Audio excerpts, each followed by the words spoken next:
हरे कृष्णा। स्वागत है आप सभी का कृष्ण पुस्तक के 15वें दिन के सत्र में। पिछले 3 दिनों से किसी कारणवश हम इस कृष्ण पुस्तक के पाठ का रिकॉर्डिंग नहीं कर पाए। तो पिछले सत्र में हमने चर्चा की थी कि श्री कृष्ण बलराम सहित अपने ग्वाल बाल मित्रों के साथ बाहर खेल रहे थे और माता यशोदा अपने दोनों बेटों को लेने के लिए बाहर जाती है, उनको बुलाती है और कहती है कि तुम लोग जल्दी से आ जाओ, सुबह से खेल रहे हो, थक गए होंगे, आज तुम्हारा जन्मदिन है। हे कृष्ण, तुम्हारे हाथ से पूजा करवाना है, गौदान करवाना है। और तुम्हें पता है आज तुम्हारी वजह से तुम्हारे पिताजी नंद बाबा अभी तक भोजन नहीं किए हैं क्योंकि तुम दोनों घर में नहीं हो। इसलिए जल्दी से घर में आओ, भोजन करो। सबसे पहले मैया ने उनको स्नान करवाया, वस्त्राभूषण अलंकार धारण करवाए, उनके हाथ से पूजा करवाई, अ, ब्राह्मणों को गौदान करवाई। इस प्रकार से माता ने बहुत सुंदर लाला के जन्मदिन का उत्सव मनाया। तत्पश्चात आज हम चर्चा करते हैं कि इस घटना के पश्चात सारे वयोवृद्ध ग्वाले एकत्र हुए और नंद महाराज ने उनकी अध्यक्षता की। सबों ने मिलकर परामर्श दिया कि असुरों के कारण महावन में होने वाले उत्पातों को किस प्रकार रोका जाए। तो नंद बाबा के साथ सभी ग्वाले मिलकर एक विचार विमर्श करने के लिए एकत्रित हुए कि असुरों के कारण अभी वो लोग सब रह रहे हैं महावन में, जो गोकुल के निकट है। क्योंकि पहले नंद बाबा अपने पूरे परिवार और ब्रजवासियों के सहित गोकुल यानी कि महावन में रहते थे। तत्पश्चात वहां से आते हैं, कहाँ आते हैं उसके हम चर्चा करते हैं आगे। तो पहले गोकुल महावन में वे सब रहते थे और वहां पे वो चर्चा कर रहे हैं कि अब यहाँ से हमें चले जाना चाहिए क्योंकि असुरों का जो उत्पात है वो बहुत बढ़ता जा रहा है। और सबसे ज्यादा कष्ट हमारे प्रिय कृष्ण को हो रहा है, उसके ऊपर ही सबसे ज्यादा कष्ट आ रहे हैं। असुर मुख्य रूप से कृष्ण को ही आघात पहुंचाने के लिए आते हैं, किंतु भगवान श्री हरि की कृपा से स्वयं वे राक्षस ही यहाँ से मर के चले जाते हैं, उनकी मृत्यु हो जाती है। तो नंद महाराज के भाई उपनंद भी उस सभा में उपस्थित थे। उपनंद बड़े भाई हैं नंद बाबा के। तो वो बहुत विद्वान है, अनुभवी हैं, समझदार हैं, बुद्धिमान हैं। तो कृष्ण और बलराम से वे बहुत प्रेम करते हैं, हितैषी हैं दोनों के और अग्रणी हैं समाज के, क्योंकि नंद बाबा के बड़े भाई हैं। तो सभा को संबोधित करते हुए उन्होंने कहा कि हे मित्रों, अब हमें यहाँ से दूसरे स्थान पर चले जाना चाहिए क्योंकि यहाँ यानी कि महावन में हम देख ही चुके हैं, जब से श्री कृष्ण आए हैं तब से असुरों का आतंक निरंतर बना हुआ है। कभी कुछ होता है, कभी कुछ होता है। तो नित्य ही यहाँ पर बड़े बड़े असुरों का आतंक फैला हुआ है, शांति उन्होंने भंग की हुई है और मुख्य रूप से हमारे बच्चों को सबसे ज्यादा उन्होंने कष्ट दिया है। और कृष्ण पे संकेत करते हुए बोल रहे हैं कि कृष्ण को सबसे ज्यादा कष्ट असुरों से हुआ है। तो फिर आगे कह रहे हैं कि जरा पूतना के और कृष्ण के विषय में सोचिए। यह केवल भगवान हरि की कृपा थी कि कृष्ण इतनी बड़ी राक्षसी के हाथ से बाल बाल बच गए। इसके पश्चात शक्टासुर, तृणावर्त और इसके बाद कहीं कहीं और भी संकट आए। वृक्ष गिर गए दो बड़े बड़े लाला के, वो तो बच गया, वरना अगर कृष्ण के ऊपर गिरते तो क्या होता। तो इस प्रकार से अपने प्रेम के कारण वो ऐसे सोच रहे हैं, यद्यपि उनको पता नहीं है कि ये साक्षात जगन निवास है, साक्षात श्री कृष्ण परम पुरुषोत्तम है, उनका कोई कुछ नहीं बिगाड़ सकता। किंतु अपने प्रेम, अपने वात्सल्य के कारण उनको ऐसा अनुभव हो रहा है कि हमें ये न कहने प्रकार इस जगह को छोड़ करके और अपने कृष्ण की सुरक्षा के लिए यहाँ से चले जाना चाहिए। तो जीवन का केंद्र बिंदु उनके लिए कृष्ण है, इसीलिए वो कृष्ण के लिए उस स्थान को छोड़ने को भी तैयार है जहां पे उनका बहुत अच्छा सब कुछ बसा बसाया घर संसार था, महावन में गौएं चरने जाती थी इत्यादि, सब कुछ बहुत अच्छे से चल रहा था।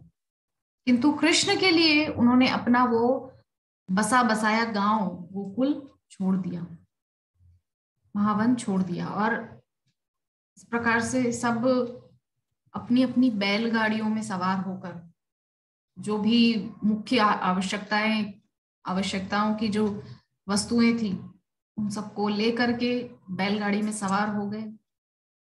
और उससे पहले उपनंद जी सुझाव दे रहे हैं सबको, ग्रामवासियों को, ब्रजवासियों को, कि वृंदावन जो है हम सबको वहां जाना चाहिए। तब किसी ने प्रश्न किया कि आखिर वृंदावन ही क्यों, वहां ऐसा क्या है? तब कहते हैं कि वृंदावन के निकट यमुना है और हमारी गैयाओं के लिए बहुत समुचित वहां पर भोजन की व्यवस्था है, गोवर्धन है, गोवर्धन की तलहटी में, गोवर्धन के ऊपर गौओं के खाने के लिए भरपूर घास है इत्यादि, हरियाली है, खूब चारागाह है गौओं के लिए, और पूर्ण रूपेण एक बहुत सुंदर जगह है वृंदावन। तो गोकुल से निकल करके सभी अपने अपने बैलगाड़ियों पर सवार होकर के वृंदावन के लिए चले हैं। असल में गोकुल से आए हैं तो नंद बाबा ने बसाया है नंदगांव और वृषभानु जी ने बसाया है बरसाना। तो नंद पर्वत जो है, जो शिव का स्वरूप है, नंदेश्वर पर्वत, वहां पर आए हैं नंद बाबा, उन्होंने उस नंदेश्वर पर्वत पे नंदगांव बसाया है। और बरसाना जो है वो ब्रह्म पर्वत पर है, यानी कि ब्रह्मा जी का स्वरूप है। तो ब्रह्म पर्वत पर श्री वृषभानु जी ने बरसाना बसाया है, और विष्णु का स्वरूप ही श्री गोवर्धन जी है। तो इस प्रकार से तीनों ब्रह्मा विष्णु महेश पर्वत के रूप में ब्रजमंडल में विराजमान है। तो नंद बाबा नंदगांव बसाए हैं, गोकुल से आए हैं नंदगांव, और उन्होंने बसाया है वृषभानु जी ने बरसाना, और रह रहे हैं गोवर्धन के लगभग निकट ही हैं। तो गोकुल से आए हैं, नंदगांव बसाया है, बरसाना बसाया है, गोवर्धन के निकट हैं। अब लीलाएं सारी होंगी वृंदावन में, गौचारण होगा। जो ये ब्रज 84 का पूरा परिक्रमा है, ब्रज 84 कोस में कई सारे वन हैं, ताल वन है, तमाल वन है, काम वन है, महावन है, इसके अलावा वृंदावन है, मधुवन है। ये सब जो है बहुत ही रम्यक स्थान है सभी, और सभी जगह पर जो है हरियाली परिपूर्ण रूप से है, क्योंकि साक्षात जगन निवास श्री कृष्ण वहां पर विराजमान है अपनी लीलाओं को विस्तारित करने के लिए। तो उपनंद के भाषण को सुनकर सारे गोपगण तुरंत राजी हो गए और बोले अब तुरंत चल दिया जाए। तो इस प्रकार से सब चल दिए हैं, अपनी अपनी गृहस्थी का सारा सामान जो है सजा करके अब बैलगाड़ियों में सब चल रहे हैं। बहुत सुंदर दोनों भैया बैलगाड़ी में बैठे हैं, हंसी मजाक कर रहे हैं, कोई अपनी जो सींग होता है वो बजा रहा है, कोई बांसुरी बजा रहा है, कोई क्या बजा रहा है, अलग अलग अपने जो वाद्य हैं उनको बजा रहे हैं, ग्वाल बाल सखा सब मिल करके। और ब्रज की जो बालाएं हैं बहुत सुंदर श्रृंगार करके, अद्भुत, उनकी तो सुंदरता का वर्णन कौन कर सकता है। वे सब गाड़ियों पर बैठी थी और महंगी से महंगी साड़ियां पहने हुए बैठी, आभूषणों से सज्जित, और सदा की भांति कृष्ण की लीलाओं का गान कर रही थी, आपस में चर्चा कर रही है। अरे सखी पता है उस दिन जब बछड़े चराने जा रहा था नहीं, बछड़े चराना अभी शुरू करेंगे। तो कह रही हैं कि उस दिन जब लाला को हमने देखा था, नहीं, बछड़े चराना शुरू कृष्ण ने कर दिया है, हम चर्चा कर चुके हैं कि अभी बकासुर का जो है वध होना है अब इसी अध्याय में, वत्सासुर बकासुर। तो कृष्ण बहुत सुंदर लीलाएं प्रारंभ कर दिए हैं, वृंदावन में आए हैं, गौचारण उन्होंने शुरू कर दिया है वृंदावन में आकर के। तो वृंदावन की शोभा देखकर ही कृष्ण का मन मचल गया, और बाबा और मैया दोनों के सामने गौचारण का प्रस्ताव उन्होंने रखा। तो मैया बाबा दोनों कहे कि नहीं, अभी तुम बहुत छोटे हो, इसीलिए तुम जो बछड़ा होते हैं उनको तुम चरा सकते हो, वत्स जो होते हैं वत्स चारण तुम कर सकते हो। तो वत्स चारण की जो है मैया बाबा ने उनको अनुमति दी है। तो कृष्ण ने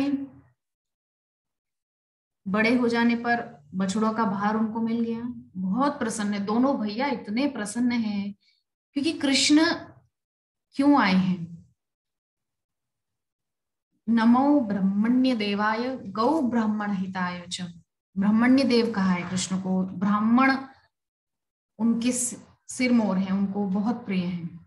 नमो ब्रह्मण्य देवाय गौ ब्राह्मण हिताय च, गौओं का ब्राह्मणों का हित करने के लिए भगवान आते हैं। जगद्धिताय कृष्णाय गोविंदाय नमो नमः।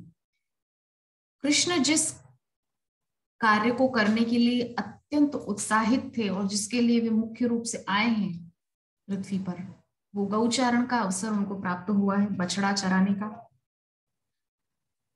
तो ग्वाल बालों को बचपन में ही गौओं की देखभाल करना सिखाया जाता है, उन्हें सबसे पहले बछड़ों की रखवाली का उत्तरदायित्व सौंपा जाता है। अतः कृष्ण तथा बलराम अन्य ग्वाल बालों के साथ चारागाह में गए, जहां बछड़ों का भार संभाल कर वे अपने संगियों के साथ खेलने लगे। अब दोनों भैया जो हैं अपने अपने सखाओं के साथ खेल रहे हैं, बछड़ा चर रहे हैं, हरियाली के आसपास घूम रहे हैं, इस प्रकार से बहुत आनंद कर रहे हैं दोनों भाई। बांसुरी बजाता है कभी कोई, कभी कभी बेल के फलों को जो है वैसे गेंद की तरह खेल रहे हैं बेल के फलों से। कभी दोनों आमलक और बेल के फलों को गेंद की तरह खेलते हैं, कभी कभी नाचते हैं, तो कभी कभी जो पैरों में मैया ने नूपुर बांध रखे हैं उसकी रुंझुन कर करके बहुत आनंदित होते हैं दोनों भैया।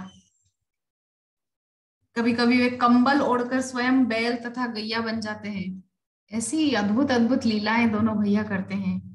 इस तरह कृष्ण तथा बलराम खेलते रहते। दोनों भाई सांडों तथा गौओं की बोली का अनुकरण करते और खेल खेल में सांड की भिड़ंत करते। तो इस प्रकार से नटखट लीलाएं कृष्ण की चल रही हैं। कभी कभी वे विविध पशु और पक्षियों की आवाज की नकल करते। जब गौचार बछड़ा चराने के लिए जाते तो अलग अलग पक्षियों की आवाज की नकल करते हैं, ग्वाल बाल सखा दोनों भैया मिलकर।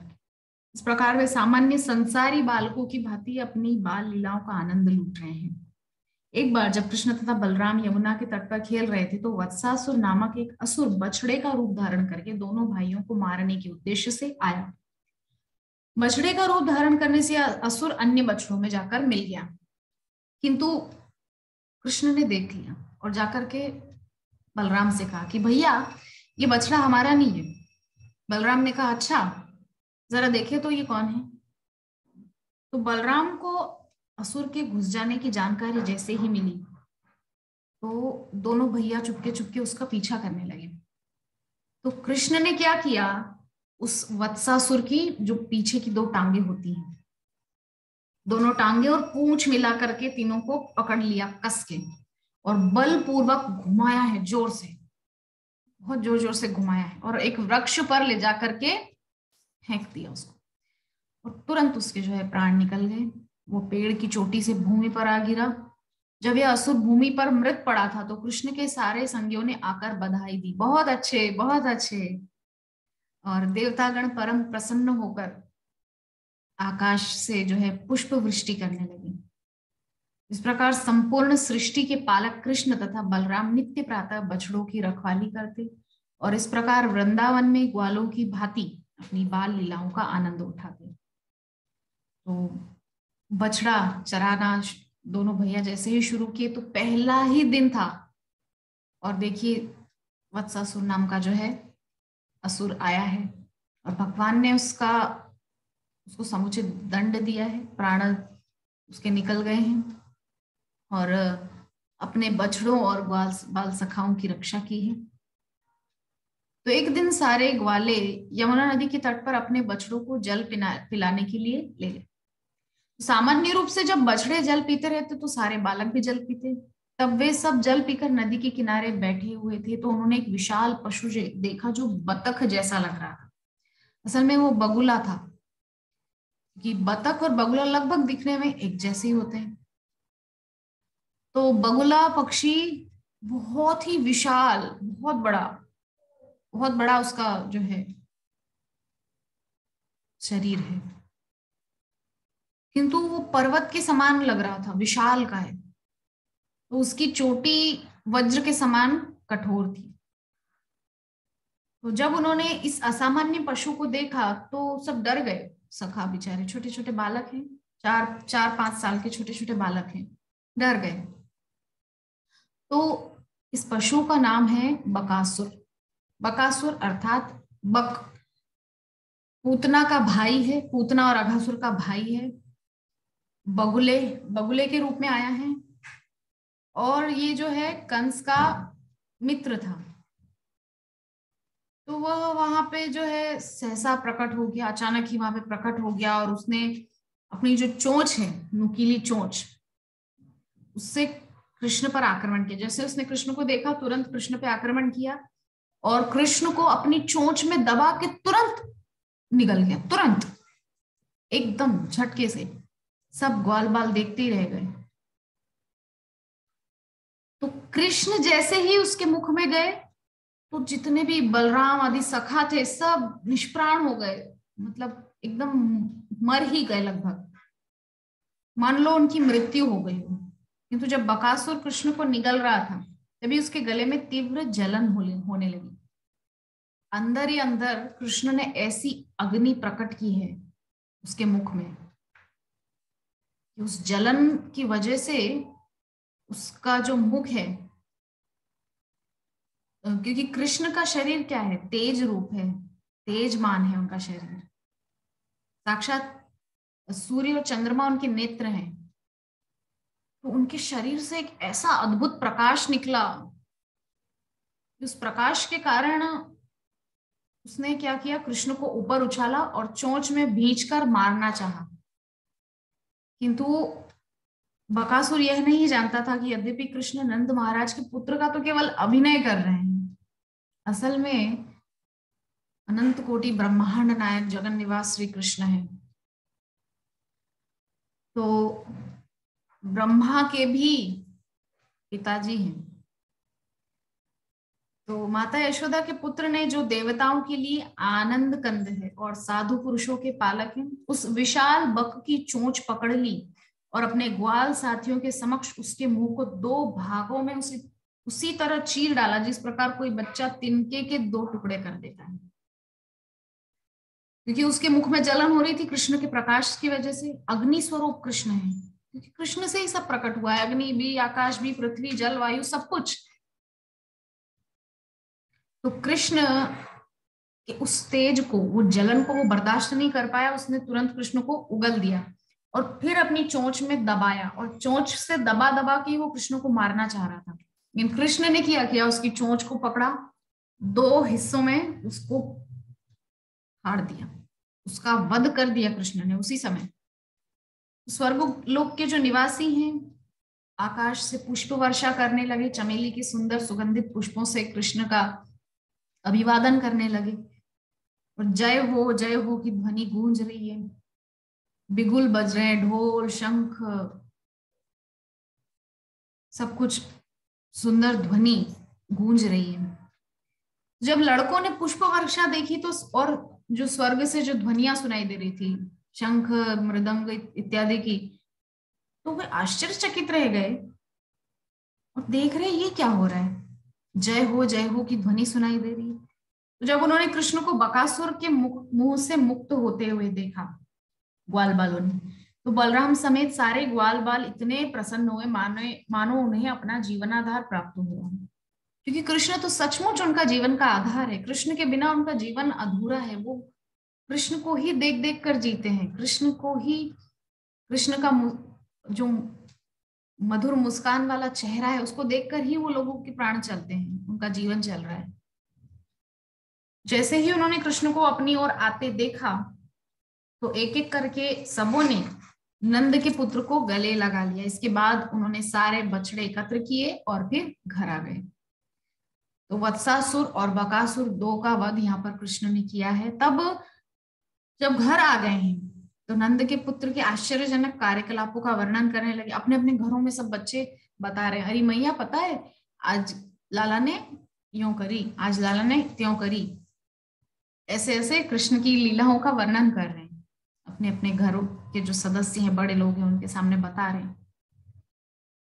जब समस्त गोपियों तथा ग्वालों ने यह लड़कों से यह कहानी सुनी, अपने बच्चों से ये जब सुनी बातें, तो बहुत प्रसन्न हो रहे हैं। अरे वाह, ये तो बहुत सुंदर बात है। तो कृष्ण को अपने अंतःकरण से चाहते हैं, वो दिखावा नहीं करते हैं, सच में उनके अंदर प्रेम है कृष्ण के प्रति।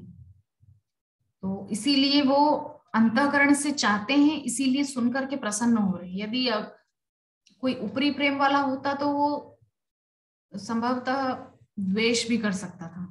जैसे कंस को कृष्ण से भय था, शिशुपाल को द्वेष था, इस प्रकार से। किंतु उनके अंदर निष्काम प्रेम है, इसीलिए वे प्रसन्न हो रहे हैं सुनकर के।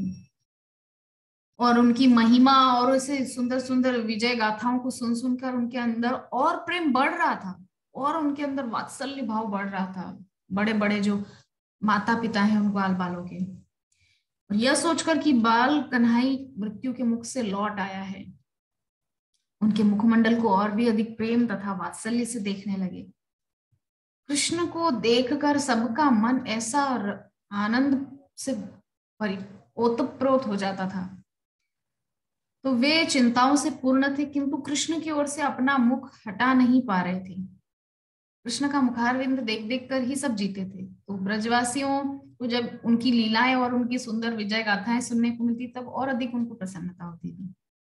गोपियां तथा गोप परस्पर बातें करने लगे कि कितने आश्चर्य की बात है कि बाल कृष्ण पर कितनी कितनी बार, कितने प्रकार के, कितने असुरों ने आक्रमण किए, तो भी वह असुर ही मारे गए, कृष्ण का बाल भी बांका नहीं हुआ। वे लगातार बातें करते रहे कि कितने कितने भयानक असुरों ने कृष्ण को मारने के लिए न जाने कितनी बार आक्रमण किया, किंतु हरि की कृपा से उनका कुछ नहीं बिगड़ा। उल्टे वे ही सब पतंगे की भांति दीपक के सामने आके जल के भस्म हो गए। इस प्रकार उन्हें गर्ग मुनि के वचन स्मरण हो रहे थे। नंद बाबा को भी याद आ रहा था कि मेरे पुत्र के विषय में उन्होंने कहा था, ज्योतिष के आधार पर भविष्यवाणी की थी कि नारायण समो गुणी, आपका पुत्र जो है अनेक असुरों का आक्रमण होगा, किंतु उसका कुछ नहीं बिगड़ेगा, वो असुर ही मारे जाएंगे और आप सबकी बार बार ये रक्षा करेगा। और अब वे साक्षात देख रहे हैं कि उनका प्रत्येक शब्द सत्य सिद्ध हो रहा है। तो नंद महाराज के समेत सारे वयोवृद्ध ग्वाले भगवान कृष्ण तथा बलराम के आश्चर्यजनक कार्यों की चर्चा चलाते और इन बातों में इतने तल्लीन हो जाते कि उन्हें इस संसार के तीनों ताप भूल जाते।